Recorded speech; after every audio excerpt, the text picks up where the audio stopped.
이제 학술 심포지엄을 시작하도록 하겠습니다. 우리 밖에 계신 분들 다 요 앞자리가 많이 비어 있거든요. 네, 들어오셔서 같이 앞자리부터 앉으시면 더 좋겠고요. 우리 칼 규출라프 저희 10일의 학술 심포지엄입니다. 오늘은 네 분의 교수님들이 각각 20분씩 발제를 해주시겠습니다. 이렇게 준비하시고 앞에 나와서 발제하실 때 20분이면 사실 너무 작은 시간인데 시간이 그렇게 넉넉하지가 않아서 20분씩 네 분의 교수님이 발제하실 테니까 잘 주의 깊게 들어보시고 혹시 발표하시는 중에 저건 내가 한번 물어봐야 되겠다 하시면 메모하셨다가 다 네 분 끝나면 제가 시간을 드리도록 할 테니까 그때 한번 질의를 해주시면 감사하겠습니다. 오늘 네 분은 한동대학교 최영준 교수님, 부산대 교수 정인모 교수님, 작년에도 하셨었죠. 청강문화산업대 임재환 교수님, 칼 규출라프 학회장이시고 우리 동일교회 남해 목사님이신 노영기 박사님, 이렇게 네 분의 발제가 20분씩 각각 진행될 예정입니다. 여러분들 잘 들으시고 나오실 때마다 뜨거운 박수로 환영해 주시면 고맙겠습니다. 최영준 교수님 먼저 시작하도록 하겠습니다. 이렇게 귀한 자리에 또 여러분 뵙게 돼서 감사합니다.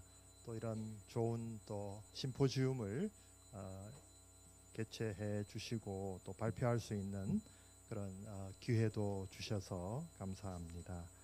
예, 제가 얼마나 도움이 될지는 모르겠지만 제가 독일의 그 경건주의에 관심이 좀 있어서 연구한 내용들 함께 나누도록 하겠는데요.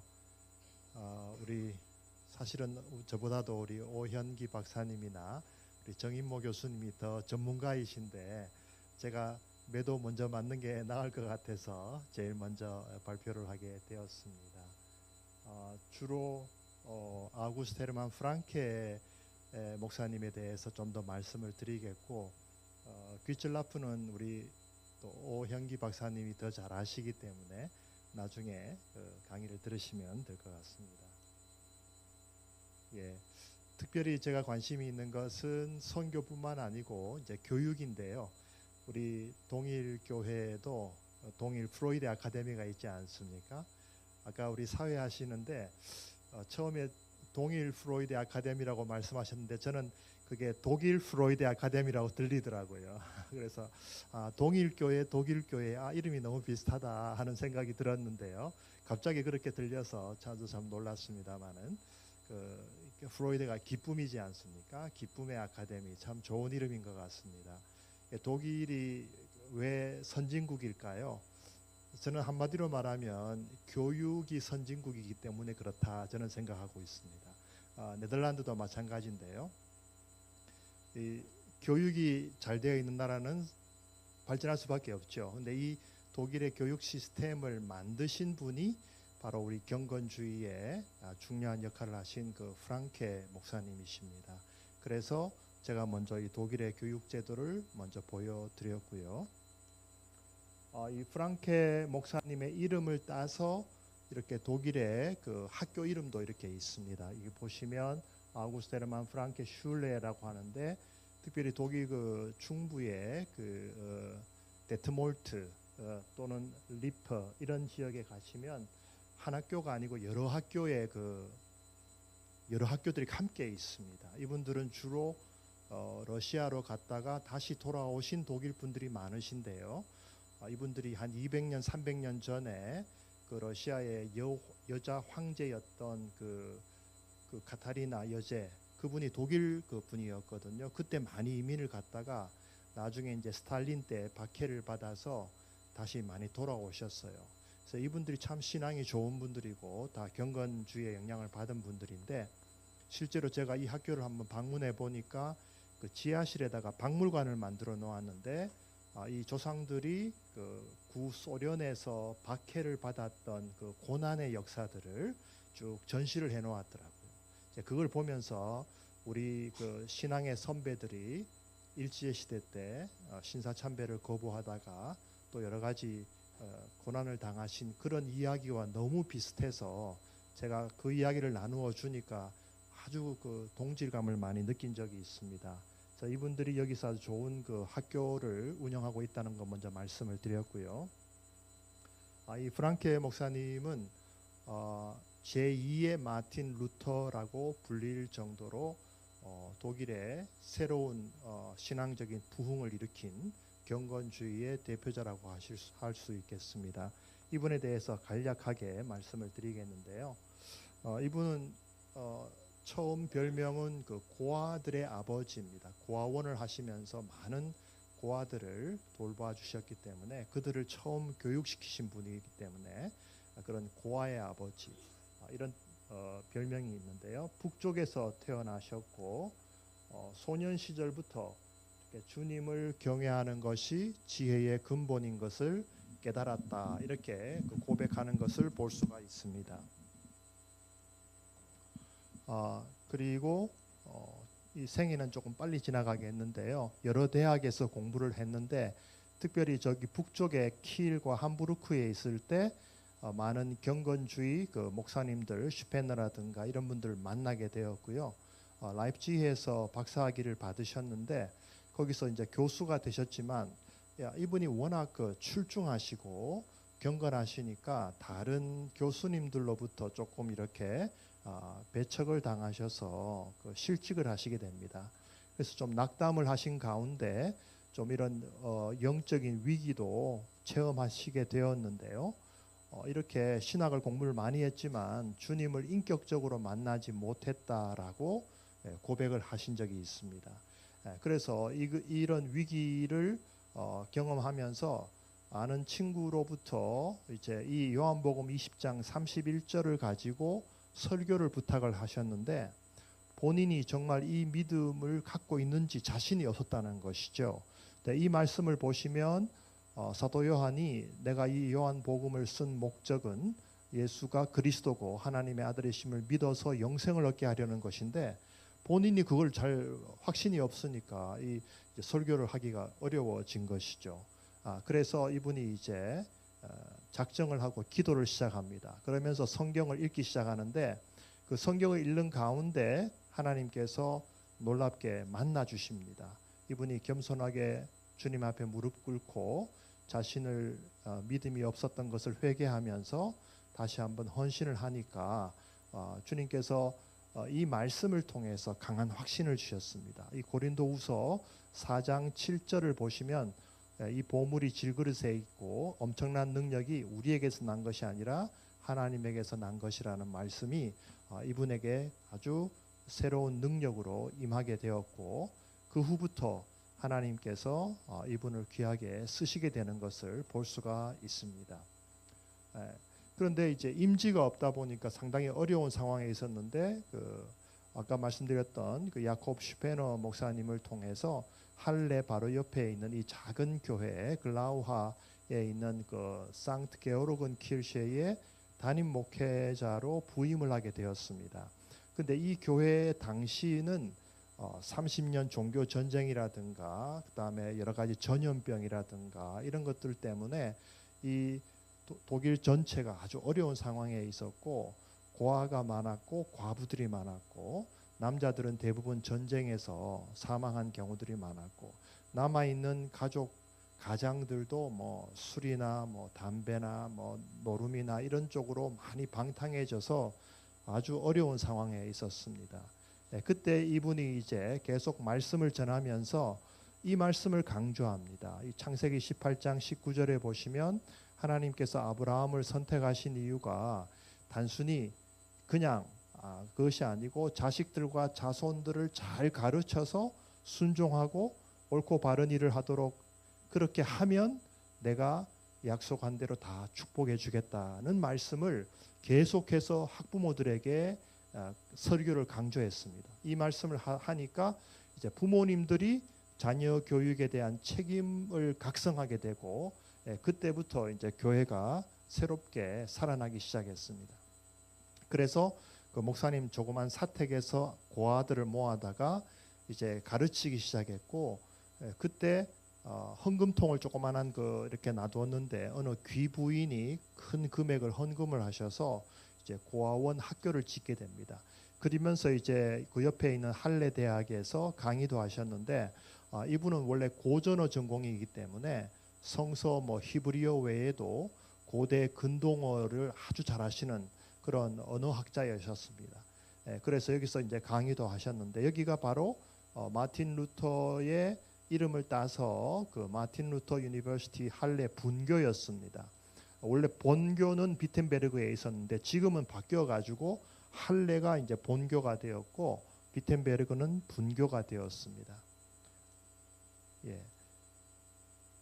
그다음 넘어가면은 여기 이제 할레 가시면 제일 유명한 분 중에 한 분이 이제 여기 있는 핸델입니다. 핸델이 원래 할레 출신이라서 핸델 그 콘체르토도 아주 많이 하고 있고요.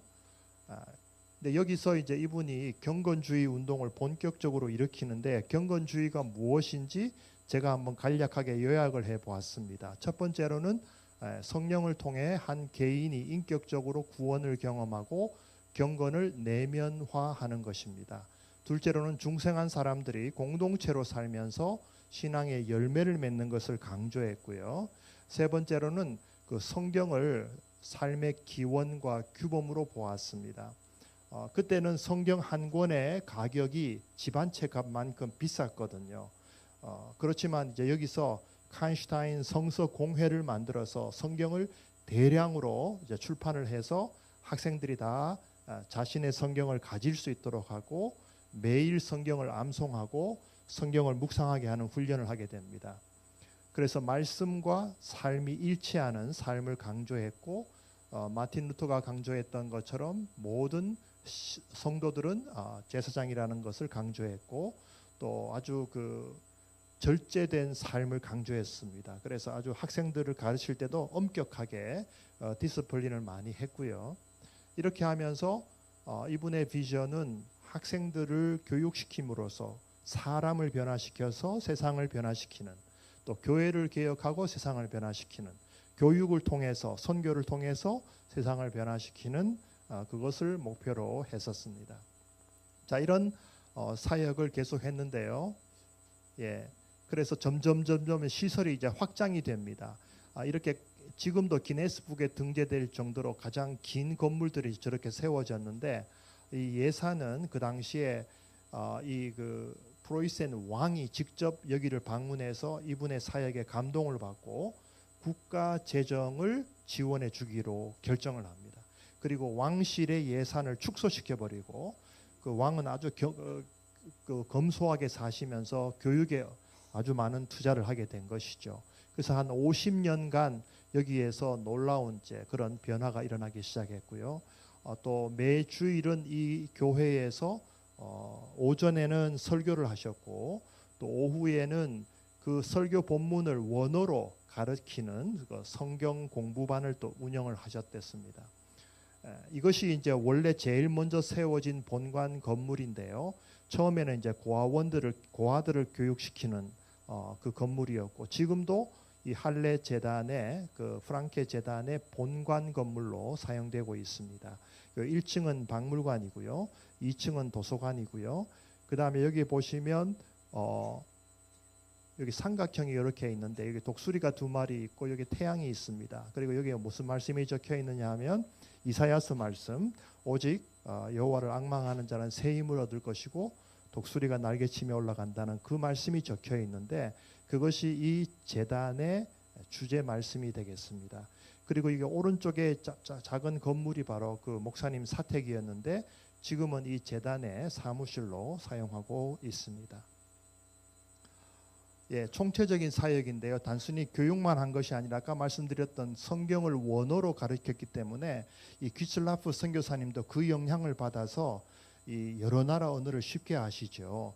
베를린에 있을 때부터 벌써 영어, 독일어 외에도 불어, 네덜란드어를 하셨고 인도네시아에 오셔도 그 아시아 언어들을 거의 다 하셨습니다. 인도네시아어 외에도 태국어로도 성경을 번역하셨고 캄보디아어 그리고 라오스어 또 다 마스터하셨어요. 그리고 나중에 이제 중국어를 하셨고 그렇기 때문에 이 한글을 습득하시는 속도도 굉장히 빨랐던 것 같고요. 그래서 아주 언어의 귀재셨다 이렇게 보실 수 있겠습니다. 실제로 여기서 훈련받은 선교사님들이 대부분 인도에 가서도 타밀어로 3년 만에 성경을 번역해 내시거든요. 우리 귀철라프 선교사님도 태국어로 3년 만에 태국어 성경을 만드셨죠. 이런 여러 가지 사역들을 같이 진행을 하게 됩니다. 최초에 여학교도 시작이 되었고요. 그리고 성경학교, 병원, 과부들 쉼터, 성경 출판사, 무료 숙박소 이런 것들이 하나씩 계속해서 확장이 된 것을 볼 수가 있고, 뭐 집, 서점, 작업실, 그래서 이제 실업 대학교로 못 가는 학생들은 직업을 전문적으로 가르치는 그런 레알슐레 이런 것들이 다 여기에서 시작이 되었습니다. 결론적으로 볼 때 이 할레라는 도시는 50년 동안에 이분의 사역을 통해서 하나의 교육 도시로 완전히 변화되었고, 소위 할레 도시 전체가 어떻게 성시화되었고요. 이 학교가 유럽에서 제일 좋은 대학 학교이기 때문에 전 유럽에서 유학생들이 와서 공부를 하고 자기 나라에 돌아가서는 그 모델을 다시 또 하는 그러한 놀라운 소셜 트랜스포메이션들이 일어났다고 말씀드릴 수 있겠습니다. 그 다음에 성서공회 아까 말씀드렸는데 성경을 가장 많이 출판을 했고요. 그 다음에 기독 교사들을 양성해서 그 교사들이 다시 학생들을 가르치는 그런 선순환 구조를 만들게 되었습니다. 그래서 프로이센이라는 말과 프로이데라는 말이 너무나 비슷해서 아주 제가 참 좋아합니다. 그다음에 러시아, 폴란드, 보헤미아, 슬로베니아, 스칸디네비아, 영국, 네덜란드, 인도, 북미 중에서 학생들이 옵니다. 그래서 훈련을 받고 다시 자기 나라로 돌아갔고요. 그래서 그 본관 그 2층의 도서관에 가면 책만 있는 것이 아니라 그런 전 세계에서 보내온 여러 가지 학습 자료들, 시각 자료들, 뭐 온갖 자료들이 거기에 있는 것을 볼 수가 있습니다. 그만큼 이분이 그 당시에 이미 글로벌한 사역을 하셨다는 것을 알 수가 있고요. 특별히 이제 직업 학교를 제일 먼저 시작해서 독일이 그래서 이런 엔지니어링이라든가 직업, 그다음에 마이스터 슐레라든가 이런 기술이 발전하게 되는 기초를 낳게 되었다. 개신교 찬송가도 많이 작시하셨고요. 도서관도 이렇게 많이 늘어났습니다.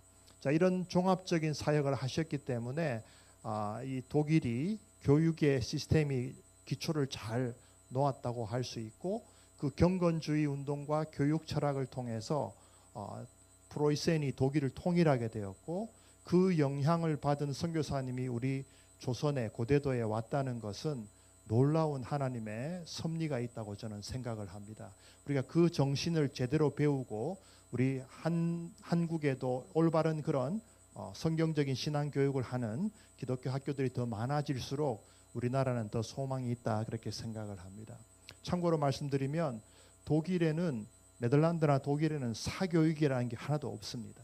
학원이라는 게 없어요. 그냥 이런 크리스천 스쿨에 가서 공부하면 그걸로 충분하고 더 이상 다른 게 필요가 없을 정도로. 근데 아이들이 굉장히 건강합니다. 근데 우리나라는 너무 이 공교육과 사교육이 뒤바뀌어 가지고 학생들이 막 그 학원에 치여 가지고 저녁에 피곤하게 오고 대학에 들어와도 공부를 잘 못하고 막 정신적으로 어려움이 있고, 저는 이런 모습들을 보면서 제가 한동대에 있다 보니까 그런 학생들을 볼 때마다 너무 마음이 아프고, 우리 한국 교회, 한국 교육 시스템 자체가 근본적으로 개혁되지 않으면 안 되겠다 하는 그런 간절한 그런 필요를 느끼고 있습니다. 그래서 제가 일부러 이제 프랑케 목사님의 이 사역을 많이 좀 소개를 해야 되겠다 생각을 했고요. 우리가 잘 아는 조지 뮬러 목사님도 바로 여기서 훈련을 받았기 때문에 영국의 브리스톨에 가서 고아원을 세우셨고 가장 많은 기도의 응답을 받은 분이라고 말씀드릴 수 있겠습니다. 시간이 이제 1분밖에 안 남았네요. 덴마크 할레 선교사를 통해서 여기 이제 인도로 가신 지겐발크 선교사님인데 타밀어로 3년 만에 성경을 번역했고, 그래서 인도의 남부에는 지금도 많은 교회들이 있습니다. 그리고 전 세계에 이제 복음을 전했는데 바로 귀철라프 선교사님도 그 한 부분이다 이렇게 말씀드릴 수 있겠습니다. 요거는 뭐 다 아시는 내용이니까 넘어가겠고요. 근데 귀철라프 선교사님이 요거는 이제 프랑케 목사님의 그 기념 전시회를 모은 책인데 독일어로 Die Welt verändern, 세상을 바꾼다는 제목으로 출판이 되어서 말씀을 드렸고요. 시간이 많이 돼서 사실은 그 귀틀라프 선교사님에게 가장 큰 영향을 준 것은 바로 그 프랑케 목사님이 키운 진젠돌프 그리고 그분의 그 공동체 헤르누트 공동체가 이제 이분의 백그라운드가 되는데 그 이야기를 할 수 있는 시간이 많지 않을 것 같습니다. 이분이 그 성화를 보고 영향을 받아서 하나님 앞에 헌신을 했고요. 그 영향을 받아서 헤르누트 공동체를 만들어 주었고 이분들이 기도하면서 놀라운 성령의 충만을 받아서 100년 동안 쉬지 않고 중보기도의 역사를 하게 됩니다. 그리고 성경을 뽑아서 말씀 묵상 운동하게 되고 이 고테스 아케에서 부활절 예배도 이렇게 드리게 되는 것을 볼 수가 있고요. 이분들이 전 세계에 선교사님들을 파송을 해서 지금도 많은 그런 귀한 모델을 우리에게 보여주고 있습니다. 다음에 기회가 된다면 이 부분에 대해서 좀 다시 한번 말씀드리도록 하겠습니다. 이상 마치겠습니다. 경청해 주셔서 감사합니다.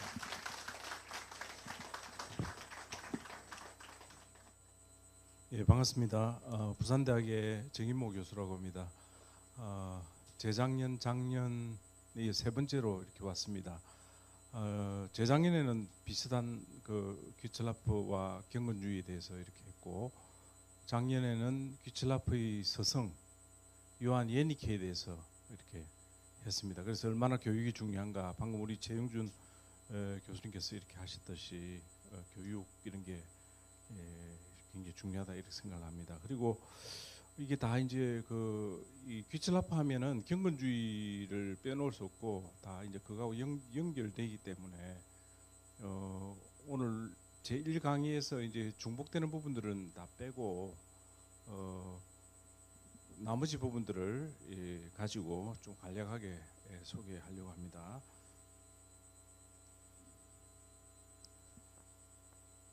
예, 독일의 경건주의는 1675년에서 1800년 정도 이렇게 잡고 있는데, 사실은 이게 연도가 이렇게 뭐 계략적인 연도이고 정확한 연도는 또 광해의 개념으로 볼 때는 그 요한 아른트라는 또 유명한 그 학자이자 진정한 기독교라는 책을 이렇게 쓰셨는데, 이분의 저서가 전 유럽에 아주 그 영향을 끼치게 됩니다. 그래서 아른트의 영향을 사실 그 영향을 받았던 사람들이 독일 경건주의가 이제 탄생하게 되는 그런 계기가 됩니다.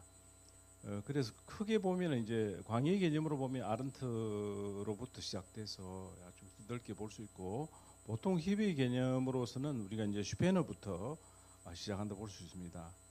오늘 프랑케에 대해서 이제 최 목사님 말씀하셨지만은 프랑케에 또 영향을 아주 끼쳤던 그 분이 슈페너입니다. 슈페너인데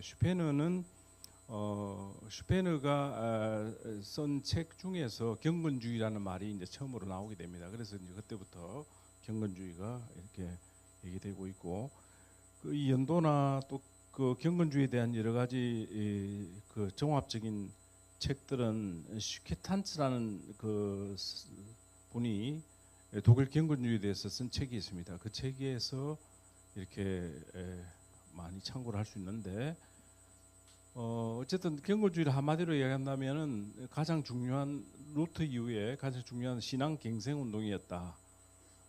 종교적 부흥 운동이었다 이렇게 보면서 실천적인 신앙, 생활 속의 신앙을 강조했던 그 사람 주류 분파가 독일의 경건주의다 볼 수 있습니다.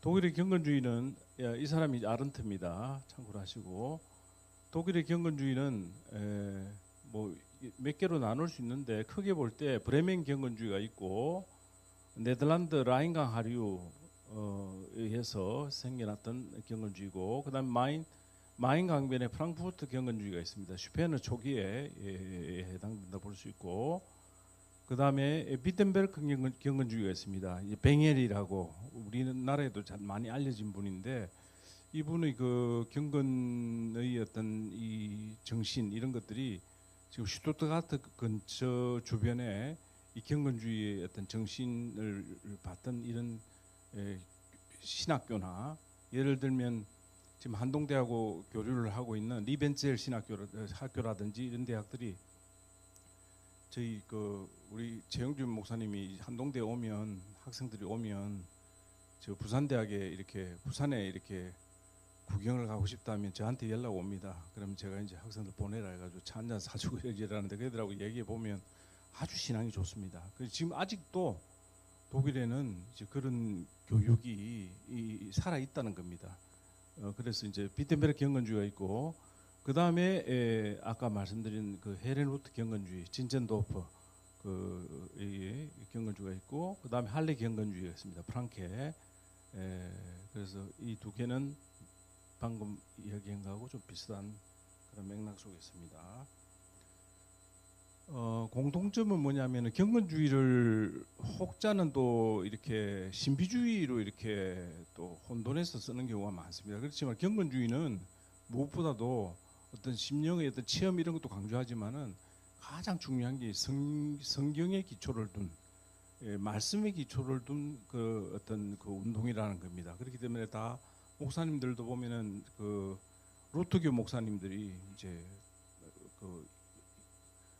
목사님이었고 이랬기 때문에 우리 지금 현재 우리 한국 교회의 어떤 시사하는 바가 좀 이렇게 우리에게 메시지가 있다고 저는 봅니다. 왜냐하면 새로운 어떤 팔을 만들어 가지고 하는 게 아니고 기존의 어떤 그 신앙 체제에서 어떤 자정 운동이나 갱생 운동을 했다는 점에서 이제 그런 것들이 됩니다. 칸트는 잘 아시는 칸트 철학자 좀 부정적으로 얘기를 합니다. 자기중심주의이고 사회적 질문에 관심이 없다. 그다음에 유명한 리철이라는 신학자도 이 분리주의적 성격이 강하다. 이렇게 이제 비판하는 그런 경향이 있습니다. 너무 자기들 이렇게 그 격리된 어떤 그런 상태에서 경건을 부르진다. 이렇게 부정적인 영향을 이야기하는 사람도 있긴 있는데 뭐 그렇습니다. 그리고 이게 뭐 경건주의에 대한 이 책인데 독일에서는 제가 읽은 책 중에서 제일 참고로 한 게 그 발만이라는 사람이 쓴 데아 피에티스무스라는 책하고 그다음 페트 데스 글라벤스 믿음의 아버지들에 보면은 경건주의자 이제 프랑케 이전에 아른트부터 해가지고 쭉 그다음에 또 찐젠도프 이후에 또 이렇게 경건주의 성의 그런 어떤 그 아주 독실한 이런 분들에 대해서 이렇게 기술을 하고 있습니다. 그리고 여러분 잘 아시는 귀철라프에 대한 모든 서술은 그 오 목사님이 있어서 굿모닝 귀철라프에 다 들어가 있습니다. 사실 그래서 오늘 또 제가 그 중복되는 거 빼고 얘기했을 때 귀철라프의 어린 시절에 대해서 조금 얘기를 할 건데 그게 다 오영기 목사님 그 책에 다 들어가 있습니다. 그래서 이 책은 그 귀철라프를 알려면 이 책을 꼭 읽어야 되고 그다음 귀철라프 온 고대도 있는데 이 책도 있고 그렇습니다. 그다음에 또 아까 말씀드린 바대로 슈케탄츠라는 이 사람의 책 경건주의 이 책이 굉장히 아주 좋은 책입니다. 지금 저 정문기 교수님께서 이렇게 번역을 하셨는데 그리고 그다음 경건의 후예들 이건 아주 짧은 책이고 제가 지은 책입니다. 슈페너에 대해서는 짧게 말씀드리면 현재 프랑스 영토인 라폴츠발레에서 이제 출생했는데 요하임 슈톨이라는 목사님에게 영향을 많이 받았다고 그럽니다. 그래서 이 슈페너는 슈트라스부르크 지금 프랑스 땅이죠. 그리고 프랑크푸르트, 드레스덴, 베를린 이 전역을 독일 전역을 다 이렇게 다녔던 그런 분입니다. 우리 영향을 많이 미쳤고 특히 슈페너는 맨 밑에 있는 경건한 열막이라는 이 책이 있습니다. 이 책이 정말 이 책인데 정말 아주 역작입니다. 슈페너가 쓴 그 경건주의를 이렇게 우리가 알려면 이 책을 꼭 읽어야 된다. 그래서 이 번역을 그 이승덕 교수님이 했는데 아주 번역을 잘했습니다. 제가 볼 때. 그래서 이 번역본 나와 있기 때문에 혹시 관심 있는 분들은 이 번역본을 읽으면 될 것 같습니다. 그래서 어떤 분은 그럽니다. 그 토마스 아킨피스의 그리스도를 본받아 그 고전이죠, 그죠? 그거를 정말 아주 역작으로 이제 봤을 때 제가 옆에서 더 붙입니다. 경건의 열망 정말 못지않은 책이다. 이제 아킨피스보다는 좀 그렇겠지만은 예를 들면 이런 글이 나옵니다. 복음을 선포하면서도 내 삶에 아무런 변화가 있지 않고 나 자신과는 아무 상관도 없는 저것만 하는 모습, 이것이 정말 두려운 게 아닌가. 정말 우리에게 읽어보면 정말 우리가 깨달을 점이 많다. 200년이 지난 300년이 지난 이 시점에서도 그런 걸 시사하는 것을 볼 수 있습니다. 제일 마지막에 심호하시던 니콜라이 교회입니다. 베를린에 있는 니콜라이 교회에서 심호하시다가 이렇게 소천하셨고, 그 다음에 프랑케는 넘어가도록 하겠습니다. 이렇게 아까 하셨기 때문에 프랑케는 넘어가도록 하겠습니다. 그래서 프랑케는 여러분 할례 경건주의 아까 이야기를 했죠. 그 교회와 사회를 연결했다 이렇게 볼 수 있습니다. 아까 교육 얘기했지만 그 사회 사업 이런 게 연결. 그다음에 또 타이밍이 또 맞았던 게 그 빌레름 황제의 어떤 또 크리스찬이었던 빌레름 황제의 적극적인 지지 이런 것을 제도적으로 이렇게 할 수 있었던 게 아주 큰 어떤 타이밍이 절묘했다 이렇게 볼 수 있습니다.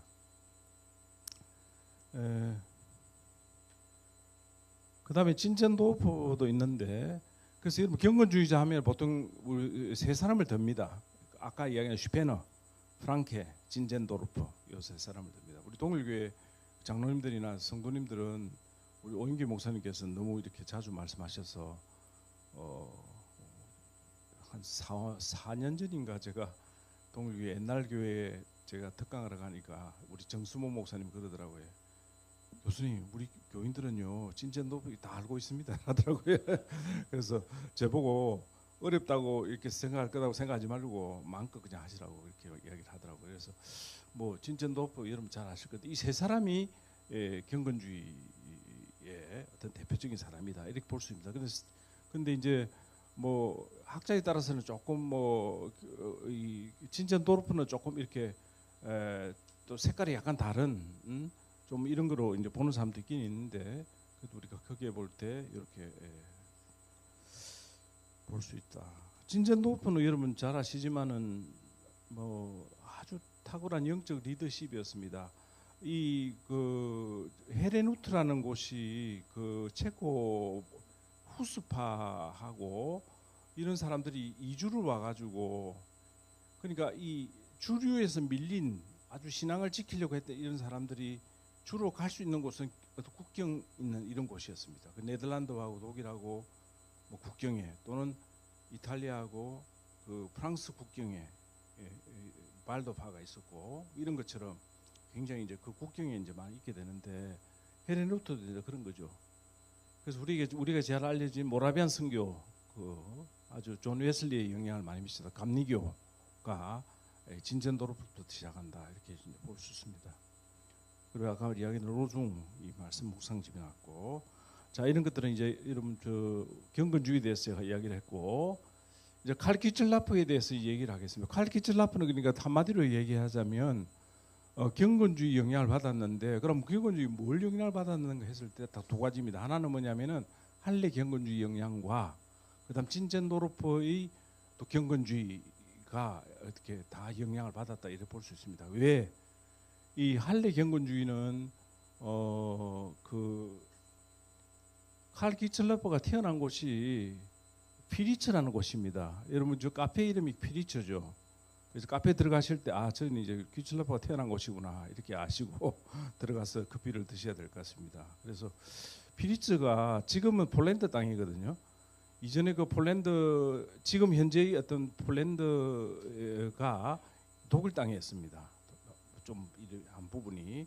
그래서 피리츠에서 태어났는데, 오영기 목사님 그 책에 보면 유대인이라는 설이 있는데 그게 아니고, 유대인이 아니고 북독의 포메른 주의 전형적인 이름이었다 이렇게 나오고 있습니다. 그런데 4살 때 어머니를 예비고 아주 어릴 때부터 이제 그 새어머니 밑에서 이렇게 자라게 되는데 여기에서 굉장히 그 독립적인 어떤 이런 거를 이렇게 체득을 했다고 볼 수 있습니다. 귀철라프가 아주 그 당시에는 뭐 이런 분들이 좀 있긴 있었는데 어쨌든 어린 시절에 들어갔고 그다음에 할레 경건주의 영향을 이제 받았고 아버지가 할레 프랑케 학교를 다녔었고 1810년 7살 때 피리츠의 뷰르거슐레를 다니고 당시 계몽주의 이신론 등이 이제 여기에 들어왔지만은 자기 가정에서는 어떤 경건적인 분위기였다 이렇게 기록되고 있습니다. 예, 그 다음에 어린 시절 꿈은 설교자였습니다.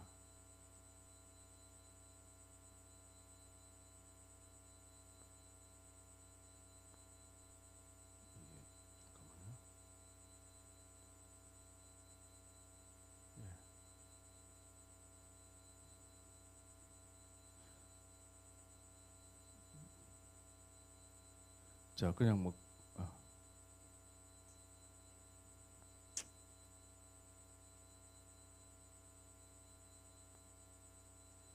나오는 대로 하겠습니다. 그러면 예, 그 슈테틴이라는 곳에 가가지고 이 허리띠 있죠, 규어테라고 하는 독일어로 이 규어테를 만드는 그 기술 그 교육을 이제 받게 됩니다. 그러면서도 밤에는 이제 공부한 주경야도 그때 슈테틴은 헤레누트 보헤미안 영향이 지배했다고 그럽니다. 그래서 어릴 때부터 바젤 선교 잡지를 읽게 되었고 1818년도에 선교사가 되기로 이렇게 마음속에 작정을 하고 제일 결정적인 사건은 뭐냐면은 빌레름 3세 헌정시에 이제 선정이 됩니다. 시를 정대 학생 때.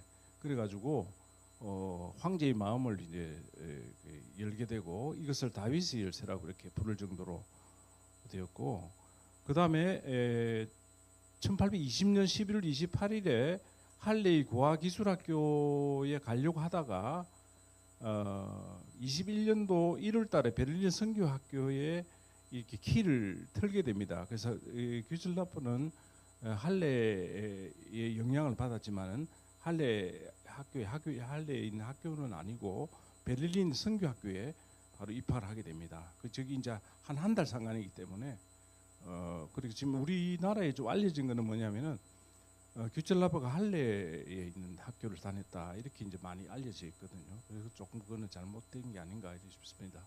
그리고 어쨌든 이제 베를린 선교학교 이 학교가 이제 굉장한 학교입니다. 지난번에 작년에 제가 예니케가 이 베를린 선교학교 교사였는데 그 예니케 밑에서 이제 저희가 교육을 이제 받게 됩니다. 규철라프가 그래서 이제 회심을 하게 되고 이제 선교사로 이렇게 헌신을 이제 하게 됐는데 1823년도에 이 베를린 대학교에서 신학을 공부하게 됩니다. 이 베를린 대학교의 이 당시에는 독일 낭만주의가 아주 제가 독일 문학을 하기 때문에 독일의 낭만주의는 정기 낭만주의가 있고 후기 낭만주의가 있는데 정기 낭만주의는 예나 중심으로 있었고 후기 낭만주의는 베를린, 하이델베르크 이 중심으로 있었는데 그때 낭만주의가 융성했을 때입니다. 그 영향도 있고 낭만주의의 어떤 주관성, 개인의 창조성 이런 것들이 강조되었고 베를린 대학교에서 신학을 공부하게 됩니다. 그래서 베를린 대학교가 지금의 훔볼트 대학입니다. 훔볼트 대학이고 여러분 잘 아는 보네프 이런 사람들이 이제 훔볼트 대학 출신이죠. 그리고 제가 알기로 오 목사님도 베를린 훔볼트에서 공부를 하셨기 때문에 이제 자기 동문이고 그래서 아마 귀철라프에 한국 입구에서 관심을 가지고 연구를 했다고 저는 이제 들었습니다. 근데 아팠습니다. 아팠는데 그래도 선교된 열정 이런 게 있어가지고 네덜란드 선교사 모집에 지원하게 됩니다. 그래서 그때 병이 또 낫게 됩니다. 그런 체험을 하게 되고 그 네덜란드의 파송 선교사가 됩니다. 그 여러분 이거 보면은 정리를 하다 보면은 이제 그 피리츠에서 태어났죠. 지금 폴란드 땅입니다. 피리츠에서 태어났고 그다음에 슈테틴에서 이제 어린 시절에 뭐 아까 그 뭐 혁띠 이런 것도 기술 배우면서 공부를 이제 주경 야도를 했는데고 그다음 또 할레의 영향을 이제 받습니다. 할레 그리고 또 베를린에서 학교를 다녔고, 그 베를린 선교학교는 여러분 지난번에 우리 배웠지만은 그 진젠도프, 헤레누트 그 지역에 있는 사람들이 이제 베를린으로 진입하면서 이주하면서 세워 주었던 학교가 베를린 선교학교거든요. 그래서 이제 아주 그 이제 경건주의 영향이 아까 이야기했듯이 다시 역으로 돌아가자면 할레, 프랑크의 할레 영향도 있고 진젠도프의 영향이 있다 이렇게 볼 수 있습니다. 그 다음에 로트담에 이제서 이제 선교 공부를 하고 또 파송을 받는데, 또 책에 보면 파리라든지 런던에서도 가서 의학 공부를 하게 됩니다. 그래서 베를린 선교학교에서 아까 전시실에서도 이제 보면서 느꼈는데, 베를린 선교학교에서 그 당시 아주 근대적인 선교 훈련을 하는데 그 중에 핵심적인 게 몇 가지인데, 그 중에 하나가 뭐냐면은 뭘 가르치는가 하면 어수를 기본적으로 가르쳤습니다. 그래서 이제 우리 지금 수지침 막 해가지고 선교 나가듯이 이제 그런 거를 가르쳐 가지고 여기 와서 환자들 여러분 했던 것도 다 그게 된 이유. 그 다음에 또 하나 중요한 게 뭐냐면 언어를 가르쳤습니다. 언어. 그래서 이 런던이나 파리나 이래 가가지고 귀철라퍼가 언어 공부를 하게 됩니다. 그래서 언어가 굉장히 그 귀철라퍼가 또 언어의 천재다 이렇게 이제 우리가 이해할 수 있는 게, 아까 말씀드렸다시피 태국어로 번역을 다 하고, 뭐 심지어는 그 일본 어부들 만나가지고 거기에서 일본 어부들한테 일본어를 또 이렇게 해가지고 요한서를 다 번역하고 뭐 이런 아주 놀라운 일들이 벌어집니다. 그래서 언어를 획득을 했다 이렇게 볼 수 있습니다. 시간이 많이 갔기 때문에 빨리 하고 정리하겠습니다. 그래서 인도네시아 자바섬으로 파송돼가지고 태국 방문했고, 싱가포르, 방콕, 1, 2, 3차 선교 여행이 있는데, 이 중에서 2차 때 1832년도 2차 때 이제 고대도 이게 선교 때 조선을 오게 됩니다. 여러분 이건 잘 아시죠, 그죠? 그 규철랍 선교 의미는 독립 선교사가 됩니다. 중국으로 들어가지 말라고 이렇게 얘기를 하니까 네덜란드 선교회하고 이제 단절을 하고 자기 어떤 독립 선교사가 이제 돼가지고 모리슨하고 같이 중국으로 성서를 번역하고 뭐 이런 일들이 나옵니다. 그리고 아편 전쟁 때 이후에 홍콩에 정착하면서 선교 중국 연합회를 만들게 됩니다. 히네지시의 페라인을 결성해가지고 내국인 선교를 이렇게 준비를 하게 됩니다. 그래서 여러분 잘 아시는 허더슨 테일러라든지 이런 사람들의 큰 영향을 주었다 이렇게 보죠. 리빙스톤도 마찬가지고, 그 고향에 딱 한 번 오는데 1849년에서 50년 한 번에 고향 나들이 됩니다. 그리고 51년도에 홍콩으로 돌아와서 이제 죽게 되는데, 그 귀철라버가 또 놀라운 거는 뭐냐면 이 선교 보고를 갖다가 아주 열심히 이렇게 하게 됩니다. 그래서 유럽에서 이 동양 한국을 알리고 동양 선교를 알리게 되고, 그 다음에 한국 우수성 이런 것도 알리게 되는 그런 어떤, 이 베를린에 가면 그 이전에 귀철라프가 다녔던 그 교회가 이제 지금 상징물로 되어 있는데, 여러분 우리 고대도에도 저 뒤에 가면 있죠, 그죠? 그걸 보시면 됩니다. 이것도 보이면 그 사람들 이주해서 오던 그게 바로 그 옆에 있습니다. 이게 어디 있는가 하면 베를린에 가면 체크포인트 찰리 있죠. 그 베를린 그 경계 그 바로 옆에 있습니다. 저도 몰랐는데 베를린 가 있는데 우리 오 목사님이 그거 보셨어요? 이래서 제가 몰랐거든요. 그래서 막 찾아가지고 급히 찾아갔는데 큰 걸 놓칠 뻔했어요. 저런 게 조형물이 있습니다. 제가 독일에 가가지고 칼키칠라프 강연을 독일 사람들은 했는데, 우리 그 기념비에 써 있다시피 그때는 당신들이 우리를 깨웠고 지금 우리가 지금 당신들을 깨운다. 신기해가지고, 아니 자기 나라 사람이 최초의 그 한국 개신교 선교사라니까 얼마나 신기하겠어요, 그죠? 그래서 아주 자기들도 이제 감동을 받고 조금 이렇게 하는 걸 느낄 수 있었습니다. 그래서 독일 경건주의 그의 그 규철라프의 선교 정신의 뿌리라고 볼 수 있습니다. 그리고 지금 한국 최초의 개신교 선교사의 위상을 제고할 때라고 볼 수 있습니다. 뭐 지금 신학교에서도 보면은 막 아이고 뭐 옛날에 그런 사람이 있었다 하더라 이 정도로 계속 지금 이렇게 아직까지 인식이 많이 안 되고 있거든요. 그래서 이제 귀철라프의 어떤 그런 위상이 제대로 계속 이제 정착이 돼야 된다 그렇게 봅니다. 그래서 선교 200주년 기념 사업 준비가 아마 될 거로 보고, 그 다음에 한국 교회의 방향을 잡는 데 도움을 주는 것이 경건주의라고 볼 수 있습니다. 그래서 어떤 그 때가 이름에 거두리라 하는 갈라디아서 말씀을 가지고 오늘 제 강의를 마치도록 하겠습니다. 감사합니다. 네, 안녕하십니까. 청광문화사업대학교 임재현이라고 합니다. 저는 만화 콘텐츠 감사합니다. 만화 콘텐츠 스쿨에서 이제 학생들을 가르치고 있고요. 사실 이제 제가 이 자리에서도 충분할까라는 고민을 하게 되는데, 왜냐면 이제 동일교회 이제 많은 장로님과 그 교인분들께서는 거의 이제 10년간 가까이 이제 귀출라프에 대한 전문가가 되셨기 때문에 제가 더 잘 알 수 있는 그 자신은 없지만, 그럼에도 불구하고 제가 이제 할 수 있는 컨텐츠로서의 어떤 활용 방안에 대한 내용을 중점적으로 말씀을 드리려고 합니다. 사실 이제 기독교 역사 컨텐츠라는 것을 이야기하기 전에, 역사 컨텐츠라는 것은 이 과거를 통해서 현재를 이해하고 미래를 준비하는 데 굉장히 중요한 역할을 하는 컨텐츠라고 이야기를 할 수 있을 것 같습니다.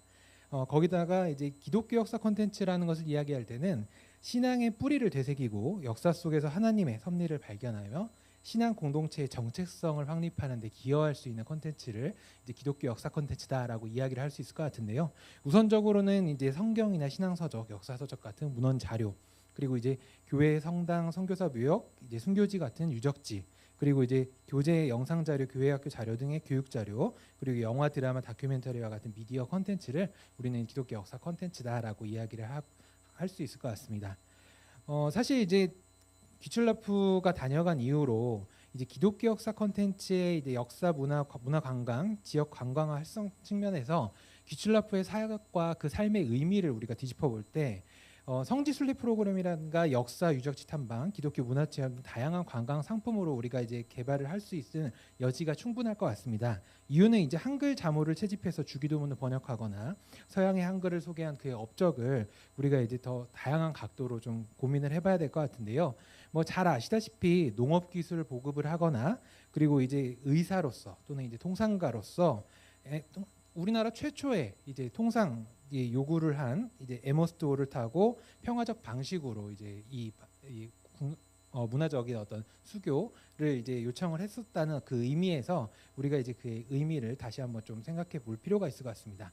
뭐 잘 아시다시피 이제 런던 선교회 선교사인 토마스 모리슨의 이제 로버트 모리슨의 제안에 따라서 미 개척지라는 이제 조선을 땅을 밟고 이 새로운 어떤 선교지에 대한 의미를 서양에 알렸다는 것은 그의 큰 업적이기도 한데요. 고대도의 자연환경과 역사 유적지를 활용한 이런 다양한 콘텐츠의 앞으로의 그 전개가 어떻게 될지 그간의 어떤 활동을 통해서 우리가 좀 살펴볼 필요가 있을 것 같습니다. 저는 사실 귀출라프와의 이 인연은 2012년도에 제가 이제 도의 이제 공공기관인 충남문화산업진흥원이라는 이제 기관에 있을 때 시작이 되었습니다.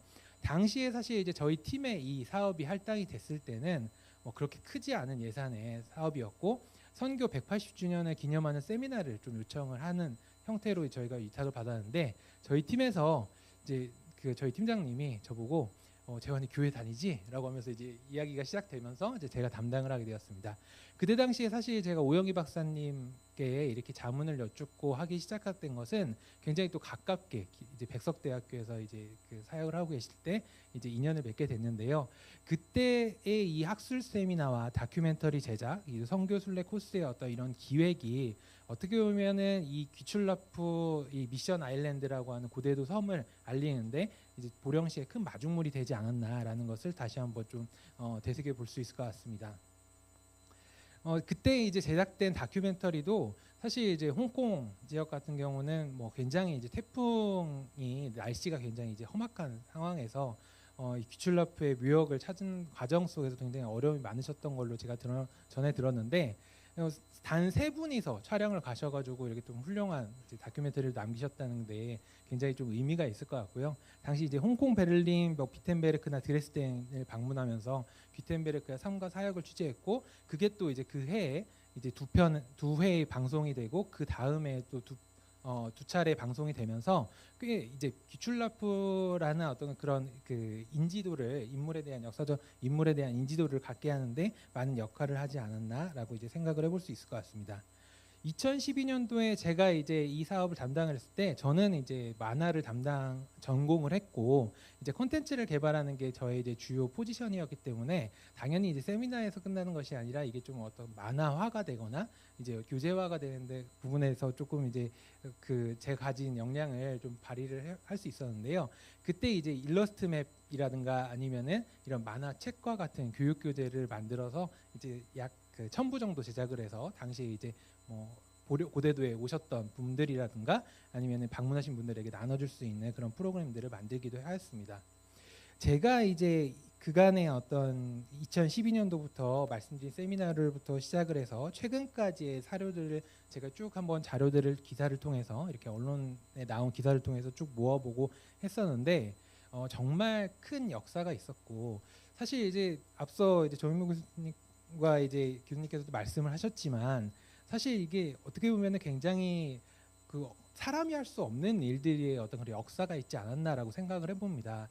이제 그간의 어떤 보령시에서도 사실 이렇게 종교 관광, 특정 종교를 대상으로 이렇게 사업을 하거나 사역하는 것은 사실 굉장히 부담이 될 수도 있고 반대급부에 대해서도 고려를 하지 않을 수밖에 없는 그런 좀 이제 부담감이 있음에도 불구하고 지금은 당당하게 이렇게 정부 사업으로서 이제 미션 아일랜드라는 어떤 그런 선교 테마 이제 도서관광 프로그램을 제안을 하고 그런 어떤 지원을 받게 되는 데는 많은 이제 교인분들의 기도와 그런 그 은혜가 있지 않았나 이렇게 생각을 하고 있습니다. 저는 이제 세 가지의 분류로 그 사업의 사역 내역들을 분류를 해봤는데요. 우선적으로 이제 관광 자원화에 대한 활동들과 그리고 이제 그 다음에 종교 행사와 관련된 기념 사업들로 분류를 해볼 수 있을 것 같습니다. 2014년에는 이제 오영기 박사님을 좀 주체로 해서 이제 귀출라프의 날이라는 행사를 이제 1회로서 개최를 하게 됐고, 그리고 2016년에는 동일교회 60주년을 기념해서 갈라이사발 이제 작가의 이런 설치물이 이제 설치가 된 것도 굉장히 고무적인 일이라고 볼 수 있을 것 같고요. 그간 끊임없이 이렇게 진행된 상황은 사실 이제 코로나라는 절대절명의 어떤 그런 그 팬데믹 상황에서도 우리가 이제 비대면 다원 방송을 통해서 서울과 그리고 이제 대구 그리고 고대도 이제를 잇는 보령시를 잇는 그런 다원 생중계 방송을 통해서 그 행사의 의미를 알릴 수 있었고, 또 더군다나 이제 독일의 이런 연구학자들도 적극적으로 참여한 프로그램으로서 이 의미를 그 깊은 의미를 더할 수 있었다고 볼 수 있을 것 같습니다. 그리고 이제 교육사업화 같은 경우는 2013년도에 보령 박물관이 개관을 하면서 특별전으로 보령의 믿음전이라는 행사가 개최가 되었고요. 그때 이제 귀출라프에 관련 유물들도 전시를 할 수 함으로 통해서 보령시에 있는 종교 관광에 대한 어떤 역사적인 의미 가운데 귀출라프라는 이 그 종교 인물 자원에 대해서 대단히 이제 많이 알릴 수 있는 기회가 되었고요. 2017년에 고대도 선교센터가 건립이 되면서 무엇보다도 이제 이런 허브적인 역할로서 이제 많은 역할을 했고, 그 이후에도 이런 동일교회의 이런 사역에 이제 감명을 받은 이제 지역 교계에서도 다양한 사업들을 펼친 것을 확인할 수 있었는데요.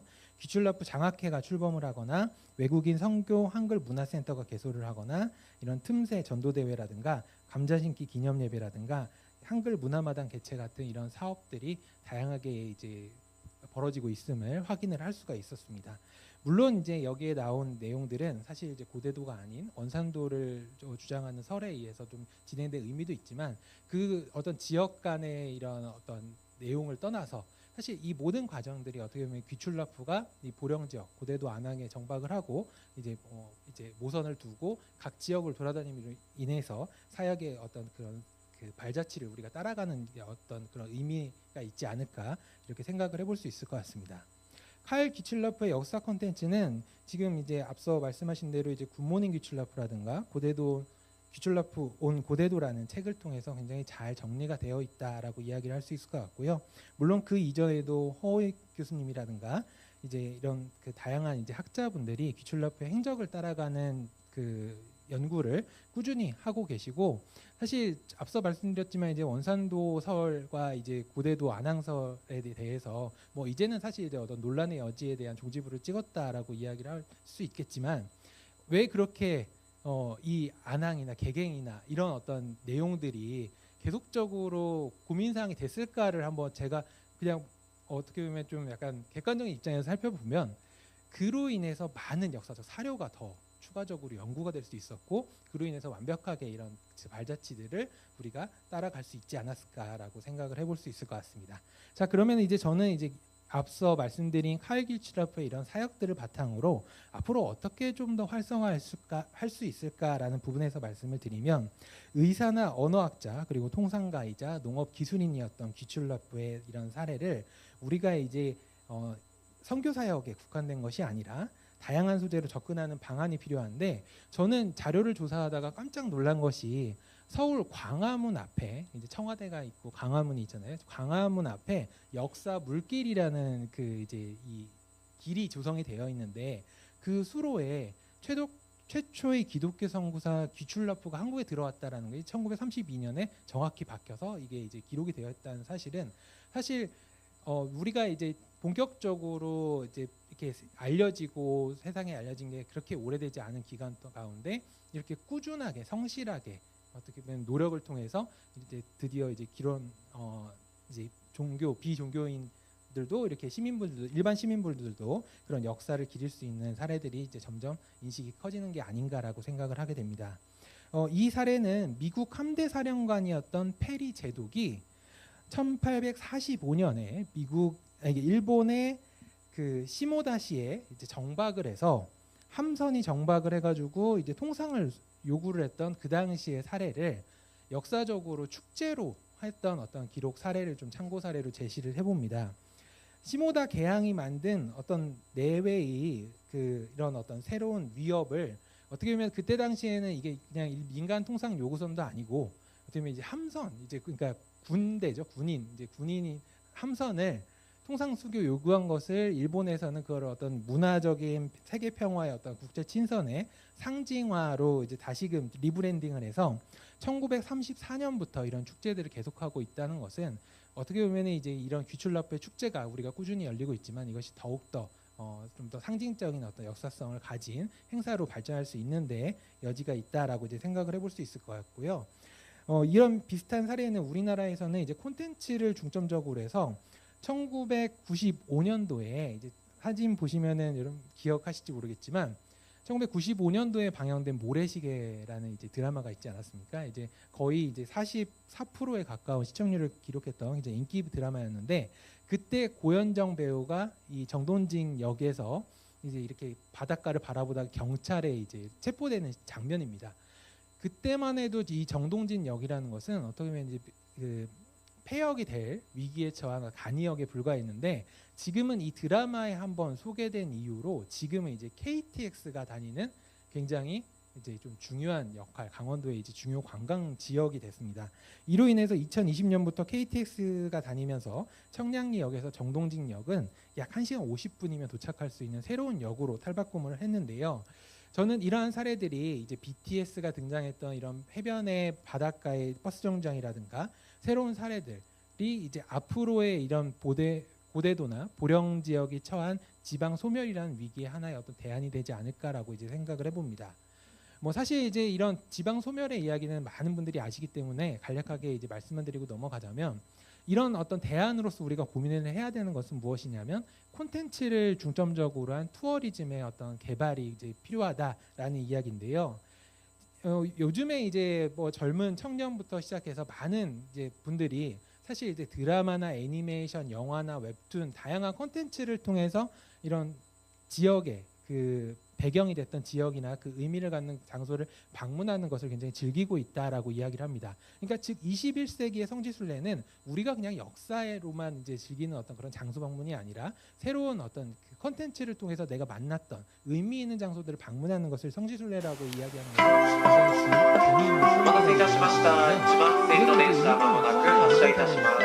실제로 이제 아토리의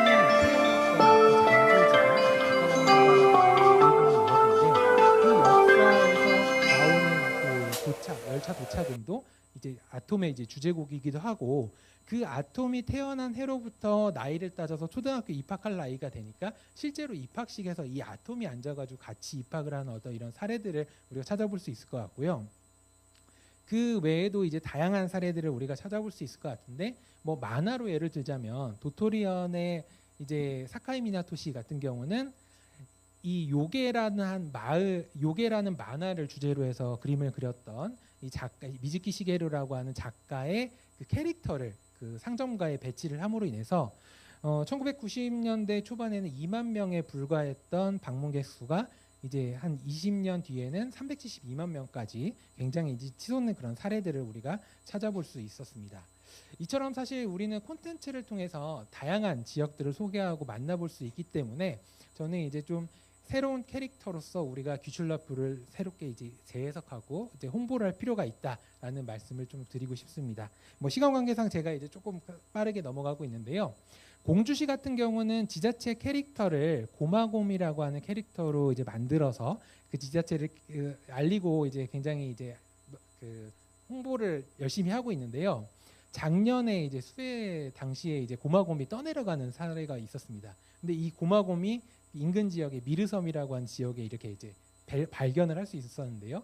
그런 어떤 그 새로운 스토리텔링을 만들어가는 이 지자체의 캐릭터의 노력처럼 우리가 이제 귀출라프라는 이 컨텐츠를 가지고 어떻게 활용할 수 있을까에 대한 저는 4가지의 방안을 좀 제안드리고 싶습니다. 우선적으로 이제 브랜드 기반의 관광 상품화를 만들 때 귀출라프 관련 콘텐츠를 제작하고 홍보하고 문화상품을 개발하는 데 있어서 야간 관광 프로그램을 좀 중점적으로 좀 고려를 해주시면 좋을 것 같습니다. 이유는 이제 주간 관광은 사실 이제 우리가 이렇게 1시 배를 타고 들어와서 섬을 둘러보고 나가는 시간으로 끝난다고 하면은 사실 어떻게 보면 지역 활성화라는 측면에서는 굉장히 한계성이 있습니다. 그렇기 때문에 야간에 볼 수 있는 콘텐츠를 만듦으로 인해서 그 이제 더욱더 많은 시간을 체류를 할 수 있고, 그리고 숙박과 이제 더 식사를 더 할 수 있는 어떤 그런 여건들을 만들어갈 수 있을 것 같고요.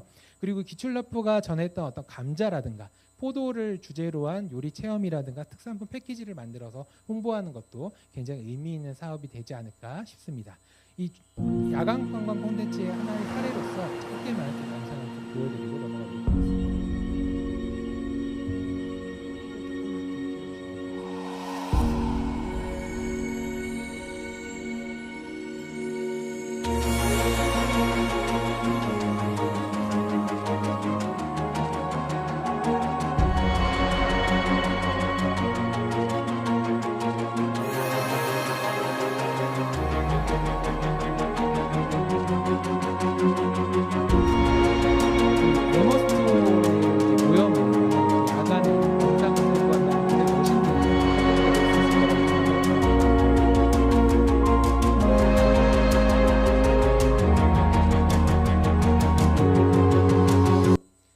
야간 관광 콘텐츠는 최근에 이런 인터랙티브 기술이라고 하는 상호 작용에 있던 기술을 통해서 사실 우리가 이제 동시대성을 경험을 할 때 시공간을 넘나드는 어떤 그런 다양한 다감각적인 어떤 체험을 할 수 있는 방안이기 때문에 더욱더 의미 있게 우리가 이 스토리텔링을 체감할 수 있지 않을까 생각을 하고 있고요.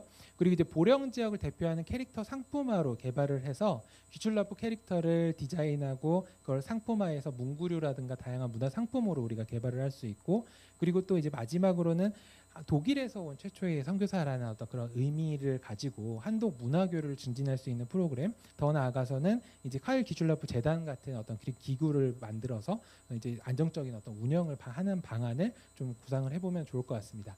마지막으로 이제 결론을 말씀드리면 앞서 설명드린 약간 4가지의 그런 사례들을 중점적으로 카일 귀출라프의 삶과 사역을 다양한 관점에서 우리가 조명을 하고, 카일 귀출라프의 기리는 업적을 기리는 다양한 문화 행세를 만들고 지역을 대표하는 캐릭터로 개발해서 이제 한독 이제 국제적인 문화 교류를 활성화하는 그런 프로그램으로 좀 만들었으면 하는 어떤 그런 바람이 있고요. 그리고 이제 그 미국의 밥 로버츠라는 이제 미래 학자기도 하신 이제 목사님께서 티월드라는 책에서 이런 이야기를 적으셨더라고요.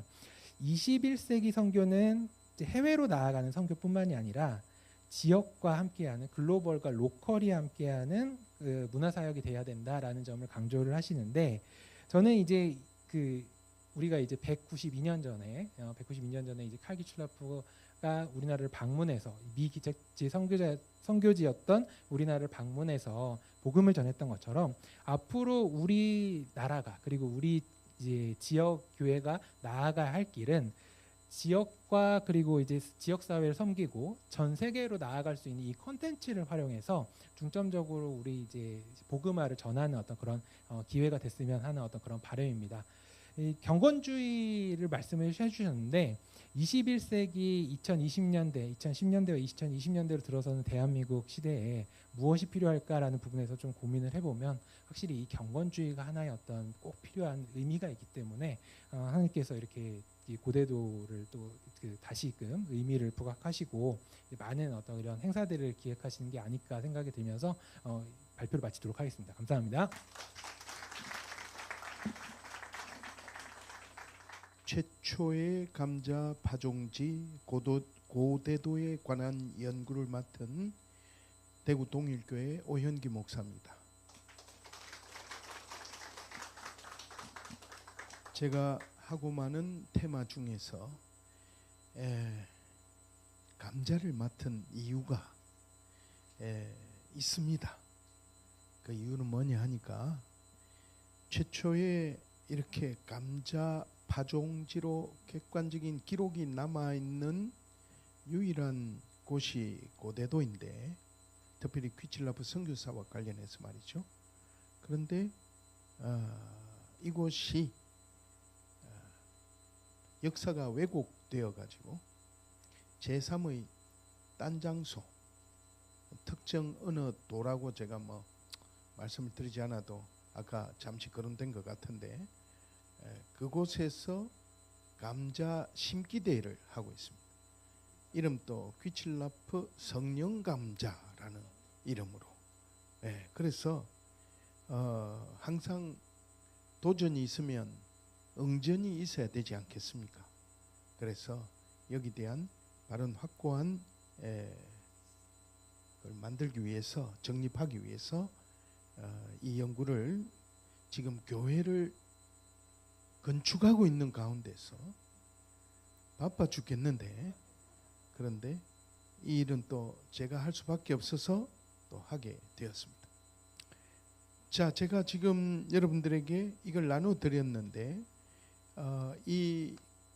지금 오늘 이제 설렁설렁 넘어갈 겁니다. 그렇기 때문에 자세한 내용은 집에 가서 꼼꼼히 이걸 살펴보시고 첫 번째 지금 여기 그림이 보이시죠? 이건 지금 제가 AI로 그린 겁니다. 제가 이 정도 실력은 되지 못하고요. AI로 젊은 선교사가 한 100개 되는 감자를 심는 것을 시범을 보이고 있는데 둘러선 한 100명의 사람들이 남녀노소로 구분하고 여인은 한복을 입고 있고 중간에 고관이 서서 보고 있으며 등등등 내가 치니까 이 그림이 쫙 나왔어요. 여러분 어때요? 그럴싸하지요? 예, 그럴싸합니다. 제가 이 내용을 여러분과 함께 나누도록 하겠습니다. 먼저 1페이지 보시기 바랍니다.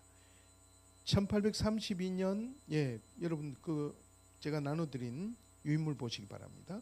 1832년 7월 17일 날 한국 최초의 개신교 선교사 독일인 칼 퀴칠라프가 입국했습니다. 이 배를 타고 온 것이 동인도 회사의 로드 에머스토인데요.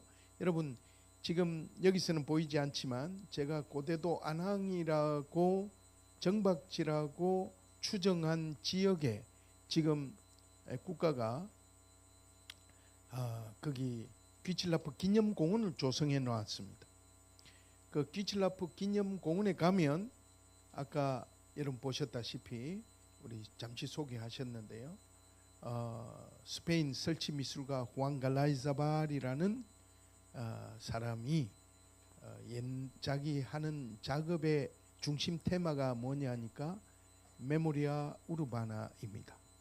각 도시 파리, 마드리드, 뉴욕 등지에 또 일본 도쿄 등지에 거기에 잊혀진 그 메모리아, 이 기억, 이거를 역사적인 작품으로 재건하는 것입니다. 얘를 재현하는 것입니다. 예를 들어서 아까 보셨던 베를린 보헤미아 베들레헴 교회 요한 예니케 목사가 시무했던 그 교회의 부설 신학교가 있었는데 그것이 베를린 미션슈슐레 인 베를린, 즉 베를린 선교학교입니다.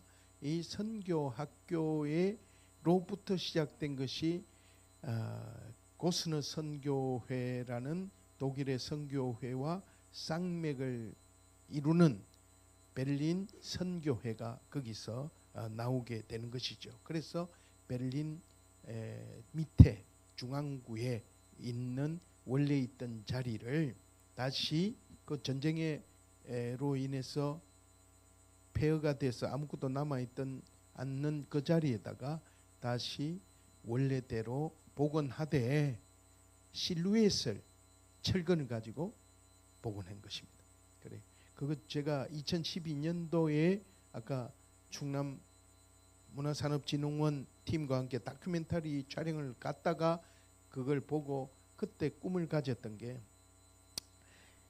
이 선교 학교를 배출한 소위 귀칠라프의 모교회가 한국에 서기를 그 실루엣이 그대로 와서 이 작품이 서기를 바란다 하고 꿈을 꿨는데 동일교회 와서 2016년도에 교회 설립 60주년 기념 사업으로 우리 장로님들께 우리 교회에 뭘 하면 좋겠습니까 하니까 예를 들어서 기념비를 세운다든지 뭐 이런 기념물을 만드는데 그럴 거면 우리 한국교회에 기여를 합시다. 후안갈라의 사발의 이 설치 미술을 우리 고대도에 5m로 줄여서 세웁시다. 그래 거기 지금 고대도 안항 추정지에 귀칠라프 기념공원에 서 있습니다. 여러분 꼭 가서 보시기를 바랍니다. 후안갈라의 사발이 직접 와서 하지 않으면 뭐가 됩니까? 짝자로 시작합니다. 짝퉁이 됩니다. 그래서 그 사람을 직접 불렀을까요? 안 불렀을까요? 불렀습니다. 그 사람이 기분 좋게 왔을까요? 안 왔을까요? 기분 좋게 왔습니다. 물론 거기 설치비도 못 드리고 돈이 없으니까 설치 그 뭡니까 재료비만 드리고 그 대신 호텔비는 우리가 드리겠습니다.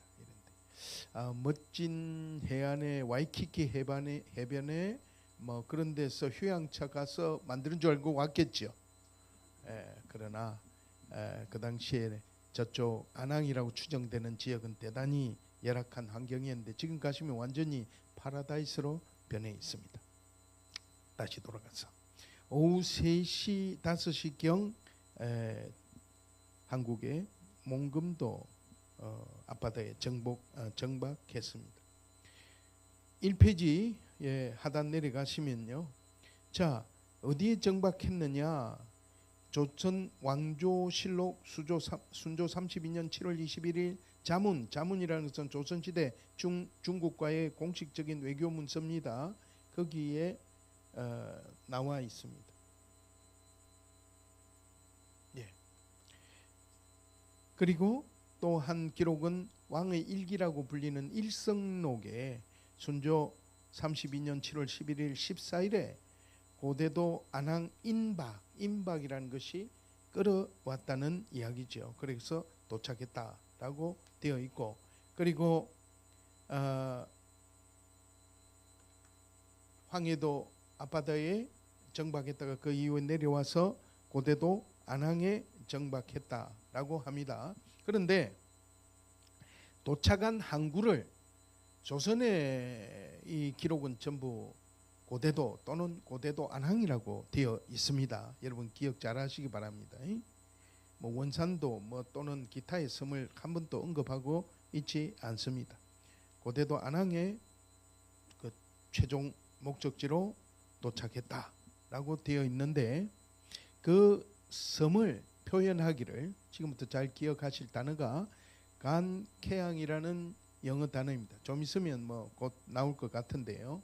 GANKEANG 그 사람들이 간케항이라는 항구에 도착했다. 그 간케항이라는 항구에서 일어난 가장 중요한 일들 중에 하나가 감자 파종이었습니다.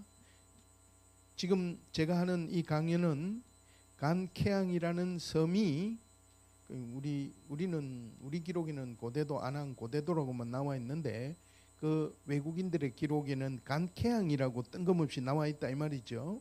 그것이 고대도라는 사실을 규명하고 이를 통해 최초 감자 파종지로 인한 오해들 이런 것을 종식시키고 왜곡을 바로잡고 정황이나 추측이 아니라 막 정황이 들어간 역사적 사실을 규명하는데 뭔가 이 주관적인 생각과 정황이 들어가서 추측하는 것이 아니라 철저한 사료적 분석에 근거해서 서양인들에 의한 최초 감자 파종지의 역사를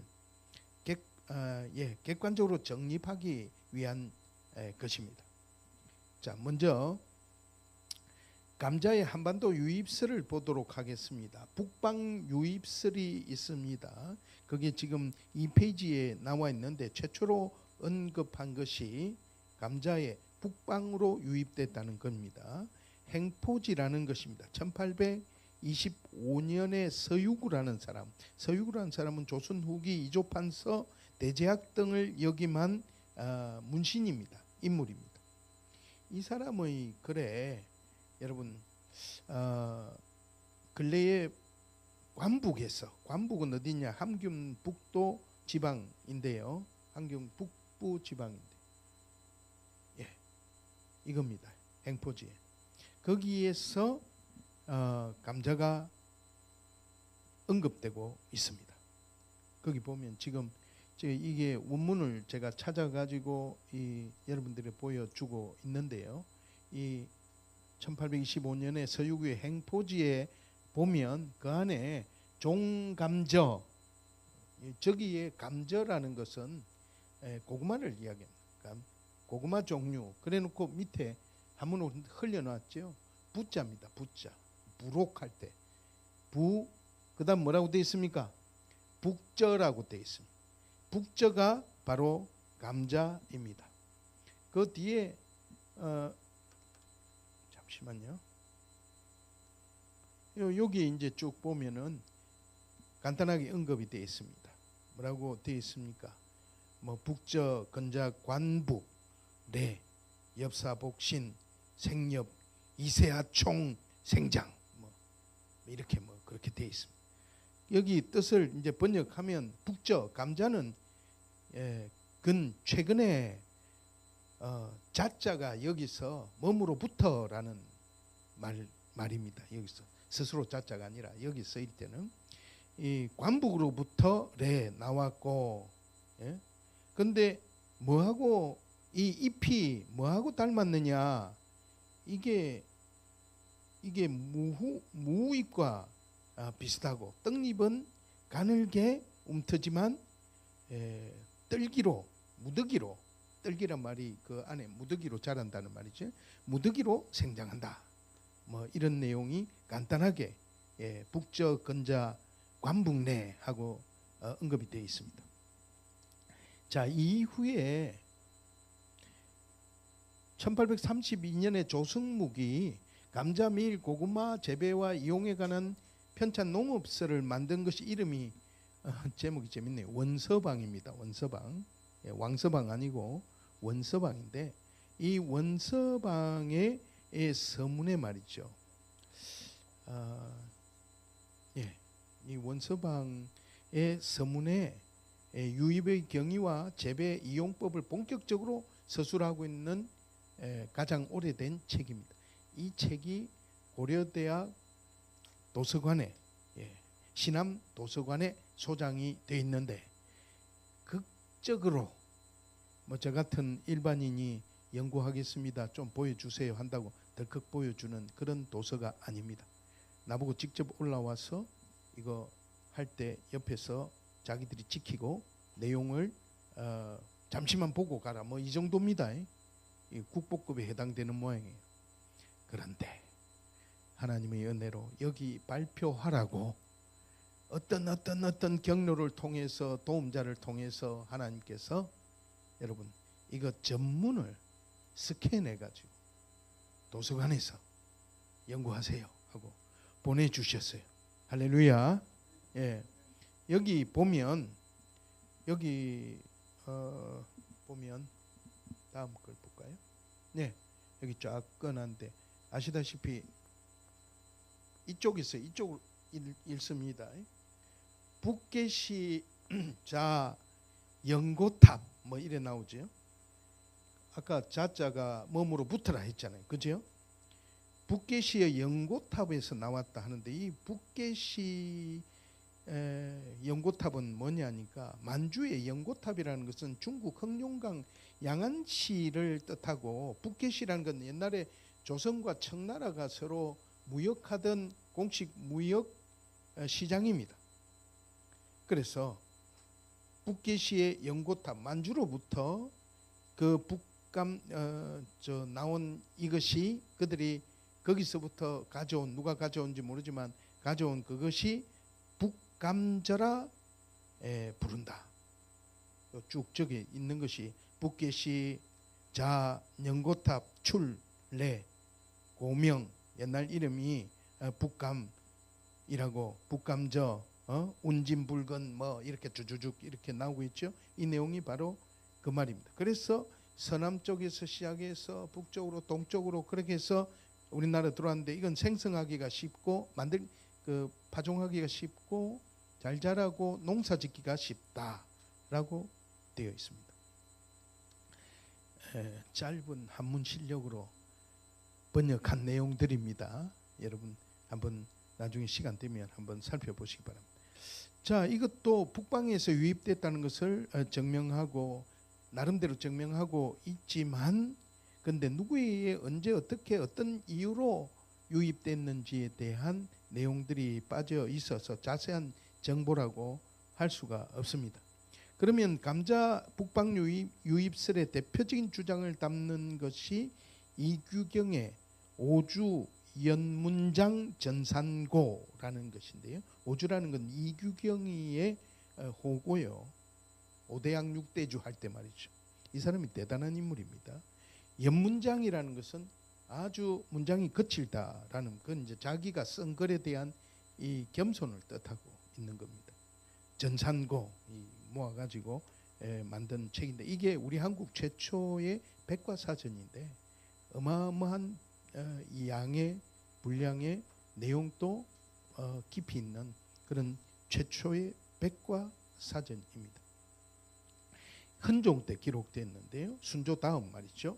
이규경의 오주연 문장 전상고에 북저 변정설이 있습니다. 북저가 아까 감자라 했죠. 감자에 대한 변정설이 있는데 북절은 여기 이제 한문이 쭉 나와 있는데 한번 보시기 바랍니다. 북절은 일명 토감저라고 부른다. 감자를 토감저라고 부르고 순조 요 갑신년이라고 갑신 1824년과 을유 1825년 간에 그 사이에 관부 한경도 아까 북부지요. 에서 처음 나타났다. 그러면서 뭐라고 이야기하냐니까 혹이란 말. 혹은 뭐라고 이야기하냐? 혹은 명천부 함경도 지역입니다. 김씨성을 가진 정확한 이름이 안 나오지요. 이 당거자라는 말이 관상가입니다. 당거자라는 말이 관상가가 경사를 여행하면서 경사 제가 여기 풋노트 달아놨는데 중국의 수도를 지칭한 천자가 있는 곳을 지칭합니다. 여행하면서 북절을 가져왔다. 그래서 시작을 이야기하자면 이 식물은 북경으로부터 다른 지역으로 전해진 품종이고 처음에는 여기 재밌는 말이 나옵니다. 처음에는 이 법을 어기고 우리 지역의 국경을 넘어와서 채삼이란 말이 나오죠. 그 채삼 인삼을 캐던 채집하던 사람들이 산과 골짜기에 오두막을 짓고 자기들이 먹기 위하여 이것을 식용으로 심었는데 그들이 떠난 싸움에 밭이랑 사이에 그대로 남아 있어서 발견되었고 이거는 무청보다 잎이 뭐 어떻고 그 다음에 뿌리는 토란 서우가 토란이거든요. 토란을 닮았다. 뭐 이런 내용입니다. 자 그러면 앞서 이야기했던 것 다 이제 정리를 하면 자 세 가지 감자 유입을 볼 수 있습니다. 첫째는 갑신년 을류년 사이에 1824년과 25년 사이에 관북을 통해 처음 들어왔는데 그것은 인삼을 캐던 제3자들을 통해서 들어왔다는 것이고 둘째는 명천부 한경도 지역에 김치성을 가진 관상 보는 사람이 경사를 여행하면서 북철을 가져왔다는 설. 그리고 셋째가 하나 더 있는데 아까 소개를 생략했는데요. 그건 뭐냐니까 중국 서촉 지방에서 나와 서번인들이 사사로이 가져온 것이다라는 것입니다. 이 서번이라는 것은 사천 지방 운남 지역의 소수 민족이나 또 티베트인들을 가르치는 호칭이라고 합니다. 이런 사람들이 들어왔다. 종합적으로 뭐라고 이야기하느냐? 그러므로 북쪽에서 관북으로 들어와 처음 나왔다. 그렇게 그는 결론을 맺고 있습니다. 그런데 이것도 누가 언제 어떻게 왜 감자를 파종했는지 정확하고 객관적인 정보를 제공하지 못하는 부분이 있기 때문에 정확한 어떤 무엇을 규명할 수는 없겠습니다. 그러나 감자의 북방 유입설을 이해하는 데 큰 도움을 줍니다. 지금 이 내용 쭉 지금 원문을 앞에 내놓은 거는요. 중요한 그 당시에 감자에 대한 당시 사회의 인식을 알 수 있게 해주는 내용이 담겨 있습니다. 여기 보면 북전은 순조, 갑신, 을류 사이에 북쪽 변경에서 갑자기 토감자가 출토되었고 이거는 아까 했던 그 서론과 똑같은 이야기죠. 고구마와 매우 다르고 뭐 어쩌고 저쩌고 쭉 내가 그 번역을 해놓았습니다. 여러분 살펴보시길 바라고 그 내려가면 순조 무자년 순조 28년 1828년에 그리고 기축년 순조 29년 1829년에 큰 기근이 있었는데 관동 원주 철원의 땅 경기도 양주부의 백성들이 이 시로 감자지요 사망자가 생기는 것을 면할 수가 있었다. 그래서 곡식을 대신하고 식량을 대신했다. 그래서 식량을 찾아 떠돌아다니는 것을 면할 수 있었다. 고구마와 비교하여 저장하고 심는 것이 6페이지입니다. 제가 번역해 놨는데 비교하여 저장하고 심는 것이 어렵지 않다. 이렇게 되어 있습니다. 이것은 기근시의 구황작물로서 탁월한 역할을 했고 아울러 생산과 저장이 용이하다는 것을 설명하고 있습니다. 자, 서양인에 대한 유입설을 보도록 하겠습니다. 조선적 사료가 있습니다. 서양인에 의해서 파종이 어떻다 하는 것에 대한 이야기 말입니다.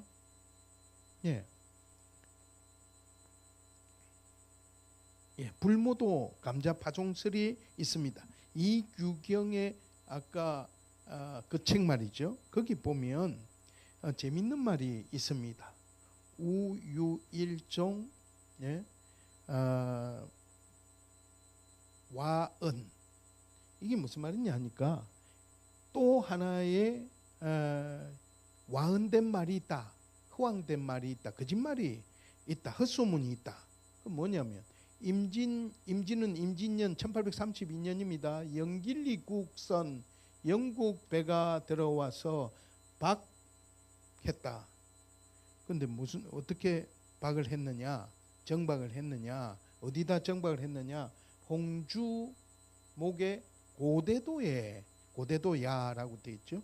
고대도에 정박했다. 뭐 이까지는 맞습니다. 그런데 그 다음에 보니까 표이종 되어 있잖아요. 표류한 오랑캐, 그러니까 외국 사람들 있죠. 그들이 어떤 그 가져온 그 식물을 어디다 심었느냐? 불모도라고 했습니다. 불모도는 여기서 멀지 않은 섬인데요. 거기는 사람이 살지 않습니다. 지금도 살지 않고요. 옛날에도 그렇게 살지 않았습니다. 그런데 거기에 사람들이 100명 이상 모여가지고 수백 명이 모여가지고 이 감자 심는 것을 관찰할 수가 없습니다. 그래서 그러면서 뭐라고 이야기하느냐 하니까 서양인의 표류한 이방인이 이 품종을 불모도에 심었고 그리고 감자가 우리의 동쪽으로 들어왔다. 감자가 이제 외국인을 통해서 우리나라로 들어왔다는 이야기예요. 이는 허황된 말이니 이게 내시황설이라는 말이죠. 그 다음에 하족위징 신자야 무슨 말입니까? 어찌 좋게 믿을 사람이 있겠는가? 뭐 이런 이야기입니다. 파종한 것은 7페이지입니다. 파종한 것은 수백 명이 모일 수 있는 유인도이므로 무인도인 불모도에서는 이것이 잘못된 정보에 기초된 것입니다. 그래서 여기에 중요한 점은 감자 파종의 시도가 서양인에 의해서 이루어졌다 정도의 내용을 우리가 이해하면 되겠습니다. 그리고 쭉 그 내용이 나와 있는데요. 특별히 깜짝 놀랄 만한 것은 여기에 귀칠라프가 왕인데 편지를 써서 우리가 왔다 갑니다. 대왕과 함께 우리 교역에 관해서 말씀을 나누기를 원했고 그리고 당신에게 드렸던 이 기독교에 대한 내용들 이런 것에 대해서 서로 나누기를 원했지만 당신들의 이 신하들이 우리를 당신 못 만나게 해서 뭐 쉽게 설명하자면 그냥 헛되이 떠나가는데 당신이 이 편지를 보시면 한번 점검을 해 주십시오 하는 내용의 편지를 썼습니다. 그거는 정말 왕께 올리는 편지니까 아주 중요한 편지지요. 그런데 거기에 대한 내용이 그대로 여기에 인용되고 있다라는 사실이 놀라울 뿐입니다. 그 정도로 많은 자료들을 했다는 것이죠. 참고했다는 것이죠. 또 하나의 서양인에 의한 감자 유입설은 김창완의 원저보에서 찾을 수가 있습니다. 이 원저보의 서문에 보면 그 임진년 간 옛날에 과거에 임진년의 선고가 자기 아버지가 원저에 관한 이 감자에 관한 종자와 재배법을 양인으로부터 얻었다 하는 글이 있습니다. 이 말은 1832년도에 감자가 양인에 의해서 파종됐고 그것을 아버지가 배웠다 하는 기록인데 1862년 딱 감자를 심은 지 30년 후에 이런 책이 조선에서 나왔다 하는 것입니다. 서양 측 자료를 한번 보시겠습니다. 서양 측 자료를 보면 귀칠라프의 일기에 나옵니다. 서양 측 자료는 아주 구체적입니다. 1832년 7월 30일 오후에 해변에 감자를 심으러 갔다. 조선인들은 국법에 따라 10페이지입니다. 국법에 따라 외국 농산물의 재배가 금지되어 있어 처음에는 거부했으나 끈질긴 설득으로 감자 심기가 가능했다. 그리고 중국어를 쓸 수 있는 유일한 사람이 귀칠라프이기 때문에 감자 파종에 주도적으로 그가 참여하면서 한문으로 안바이중이니까 이 사용 설명서를 써줬다. 그리고 조선인들에게 감자의 성공적 재배 같은 혁신이 이노베이션입니다. 10페이지입니다. 조선인들을 위해 혜택을 가져다 줄 것이라고 그는 굳게 믿었습니다. 먹거리가 부족한 조선인들을 위해 서양의 식생활을 가르쳐준 근본 이유는 단순한 먹거리의 소개가 아니라 결국 돌봄의 사역을 중요시 여기는 그의 선교 신학과 선교 정신 때문이었습니다. 오늘 들었던 우리 경건주의 선교가 그에게 밑바탕이 되었는데 여기에 대한 이야기는 저희 굿모닝 귀칠라프에 나오는 그 부분을 참조하라고 내용을 명시해 놓았습니다. 그런데 여기 지금 이제 귀칠라프고 린지의 기록 이 린지라는 뭐 해밀턴 린지라는 동인도 회사의 상무관인데 이 항해의 총 책임자입니다. 제일 높은 사람입니다. 그 사람은 날짜 기록을 7월 27일로 기록하고 있습니다만 아주 상세하게 날짜가 다른 것 외에는 상세하게 내용을 기록하고 있습니다. 그런데 수백 명의 주민들이 둘러서서 놀라운 눈으로 지켜보았다 하는 이 대목을 가지고 원산도를 주장하시는 분들은 원산도의 개갱이라고 주장하시는 분들은 인구가 많은 원산도에 사람들이 그렇게 많이 있지 고대도에는 사람이 없기 때문에 그렇게 모일 수도 없다. 그러니 고대도가 아닌 증거다 이렇게 이야기를 합니다.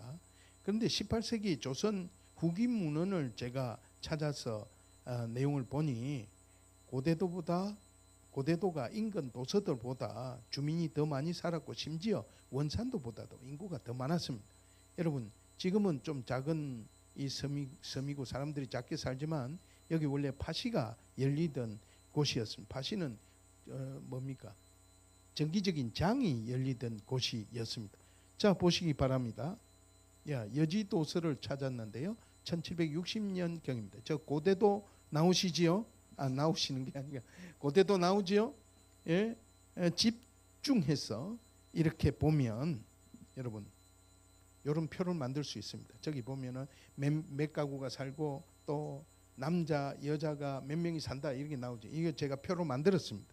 그거 열심히 봐가지고 고대도 가구수 75, 주민수 226, 원산도 71 가구, 그 다음에 209, 그 다음에 장고도, 삽시도, 녹도 이 주위의 인근 도서의 숫자를 쫙 해보면 누가 제일 많아요? 고대도가 제일 많습니다. 이거 보면 원산도 주장하시는 분들이 정말 무슨 생각을 할지 억수로 궁금합니다. 예, 뭐 그런 식의 정황을 가지고 설명하는 것은 저인데도 안 통하고 우리 사회에 안 통해야 돼요. 예? 두드려 잡아가 이야기하는 거. 감자의 최초 파종지 규명 방법이 있습니다. 여기 지금 최규명 교수님 앉아 계신데 이 규명 방법이 있습니다. 탐사 날짜를 고려하는 것입니다. 자, 31일 오늘 육지 가까이 있나 섬들 가운데 있나 항해하려고 항해를 했다. 이 말이 무슨 말이냐면 지금 내가 예로 들어놓은 것이요. 12페이지입니다. 이날 7월 31일 날 첫 번째로 그들이 종선 보트를 타고 자기들이 어디 있나 싶어서 정박지를 떠나서 돌아다닌 첫 번째 날입니다. 7월 31일. 그러면 감자를 파종하기 위해서 도착한 섬에 가서 감자를 파종했다라는 날은 7월 27일이나 7월 30일입니다. 그러면 아까 제가 간계항이라 했죠. GANKEANG 그 항구에 도착해서 외부로 나간 것은 7월 31일이니 간계항이 있는 섬에서 파종한 것이 맞지요.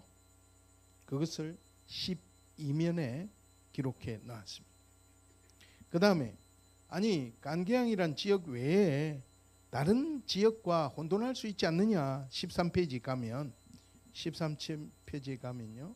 예, 정박지 간계항이 있는 섬 거기 건너편 섬이 있고 이걸 기준으로 해서 그리고 언덕이 있던 서북 방향의 어느 섬 또 우리의 정박지 근처에 가장 큰 섬 이렇게 해서 간계항과 구별된 섬들을 이야기를 하고 있습니다. 제가 추정하기는 건너편 섬은 장고도이고요. 거기 지금 14페이지 나와 있습니다. 그 다음에 언덕이 있는 강에 의해 육지와 분리된 섬은 안면도고요. 그 다음에 정박지 근처에 가장 큰 섬 15페이지입니다. 그것은 바로 어디요? 원산도입니다. 정박지 근처에 가장 큰 섬, 딴 섬을 이야기하는데 그 섬에 그 원산도에 간계항이 있을 리는 만무합니다. 자, 그러면 간계항은 무슨 말이냐? 여러분 여기서 지금 잘 들어야 되는 게 하나 있어요. 간킹이라고 읽을 수도 있고 간케양이라고도 읽을 수 있는 말이 귀칠라프와 린지의 기록에 나와 있거든요. 그래 이걸 가지고 원산도 주장자들은 뭘 생각하느냐면 발음이 같은 원산도의 지역을 찾았는데 마침 개갱이라는 데가 있어요. 개갱 비슷하지요. 그래서 확정 편향적으로 개갱이라는 것에 칵 꽂혀가지고 간케양은 개갱이다 이렇게 주장을 했어요. 그런데 참 쉬워요. 그런 단순 논리라고 하면 간케양이 개갱이 원산도 개갱이 아니다 하면 어떻게 돼요? 끝나는 거예요. 그러면 간케양이 뭔지 봅시다. 간케양은 한자 안을 표기한 겁니다. GAN 간은 한자 항을 표기한 거는 케양입니다. 맞는지 봅시다. 간케양은 결국 안항입니다. 다음 장. 예. 이 로버트 모리슨이 그 당시에 만든 사전입니다. 그 당시 사전입니다.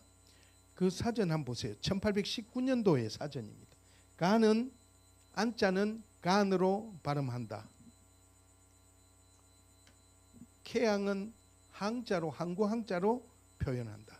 그러면 여러분 간케양은 뭐죠? 안항입니다. 안항은 여러분 참 감사한 게 지금 데이터베이스화가 다 돼 있어요. 그래서 조선 왕조실록, 일성록, 비변사 등록 포함해서 조선시대의 대부분의 공식 문서들이 다 데이터베이스화 돼 있어요. 고전 번역이라는 저 사이트에 들어가면요, 거기에 여러분이 치면은 다 나와요. 거기 보면 안항을 쳐보세요. 부산도 안항이고 군산도 안항이고, 예? 그런데 희한하게 고대도 안항밖에 없습니다. 그리고 이 사건과 관련해서는 고대도 안항이라고 순조실록에 나오고 왕의 일기인 일성록에 나오니 그 안항은 어디 안항입니까? 고대도 안항입니다. 자, 그러니까 원산도 주창자들은 이제 개갱이라고 막 완전히 믿고 거기에 맞춰가 하다가 이게 안항인 게 이 글자가 개갱이 아니고 안항이잖아요. 그럼 지금은 이제 논리를 어떻게 바꾸었을까요? 나는 할 말이 없을 것 같은데, 그런데 논리를 바꾸어서 원산도에도 안전한 항구가 많다. 궁색한 변명인데 제가 그러면 안 되죠. 이제 그걸로 끝내야죠, 사실. 그러면은 원산도 감자 심기도 사실은 심어도 돼요. 왜 감자를 왜 못 심어요? 그러나 귀칠라프가 여기 심었다. 이거는 간계항이 있는 항구가 있는 섬에 심었거든요. 그러면 고대도 안항이 있는 섬에 심었으면 고대도지 어떻게 원산도냐는 거예요. 예, 여기에 관한 자료들을 제가 비교해서 다 찾아서 장산으로 갔다가 그 다음에 녹도로 갔다가 안항으로 갔습니다. 존귀 여기 여러분들에게도 내가 적어 놓았는데요. 존귀한 관원, 이게 볼 시자도 되고 나타나는 현자도 되잖아요. 초진 안항구 이렇게 돼 있어요. 그 이야기 드려야 되겠네. 이제 할 말이 없으니까 야, 간계항이 안항이 아니고 안항구다 하면서 박박 우기는 사람이 있어요. 그게 무슨 또 의미가 있는지 저는 잘 모르겠는데, 간계항이 안항구다 그러면서 저보고